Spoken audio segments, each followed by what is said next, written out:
Good evening, everyone. It's Mr. Kane with your weekly overview for the week of April the 27th through Friday, May the 1st. So, by the end of the week, May will be here. So, we are certainly kind of moving along.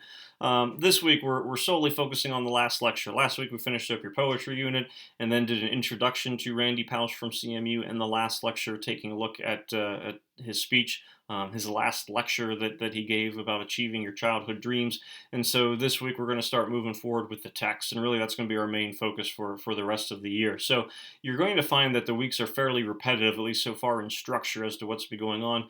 Monday through Wednesdays, you're always going to be taking a look at a specific individual chapter from the last lecture, and in this case at least individual chapters. Some weeks it might be two chapters. But Monday we're going to take a look at chapter 1, Tuesday chapter 4, and Wednesday chapter 5. And so with each one of those, we take a look at the text, which I have along with an Edpuzzle assignment, and then a discussion thread posting that you'll be responding to. So if we take a look, and this is, in Google Classroom, notice I'm at the classwork page, and then I'm going to your remote learning folder. You can see that I have the assignment here for chapter 1, Edpuzzle, an injured lion still wants to roar. So when I take a look, here's my link to the Edpuzzle, but here is also then a PDF of chapter 1, and it is solely that chapter. So you can see it's a fairly short chapter, brief chapter that you have here. Not a lot of words on each page, and certainly you got some images in some cases. So I do want you to read through the chapter, but then there is also an Edpuzzle assignment that goes along with each one of those chapters. Audio reading of the chapter does skip a couple parts here and there, but mostly it's following along pretty faithfully, and then answering a few questions. And then with each Edpuzzle, there's also then a response that I would want you to do. So you can see here we have answer the following questions. Each part A, B, C, etc. of your response should be at least 3 sentences. So you have to have at least one compound or one complex in each part of your response.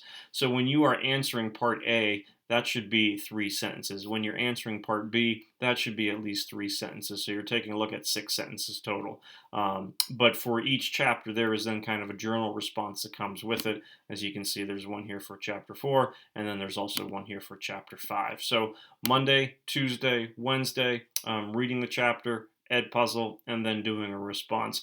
Then on Thursday, I have 2 things for you. One is just a quick reading check quiz that would be going for chapters 1, 5, and 6. You certainly can use your text, or excuse me, for chapters 1, 4, and 5, I'll correct that. You certainly can use your text. It is an open book, but just make sure you're completing it individually.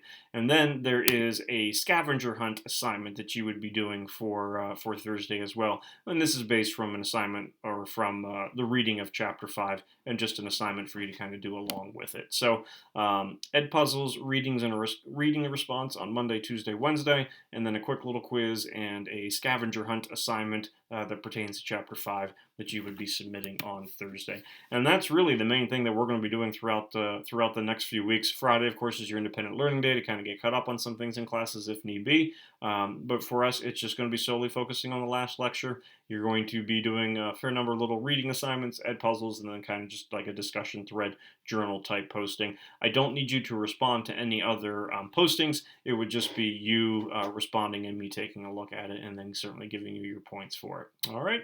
So I hope everyone is doing well. If you have any questions, remember we always have a Zoom session at 10 o'clock on Wednesday that you're more than welcome to attend, and certainly relay any questions to me through email, Google Classroom chat, or the Remind app. Okay. Hope everyone is doing well. A little rainy for this week, but hopefully you still get a chance to kind of go outside, get some fresh air, and enjoy the week.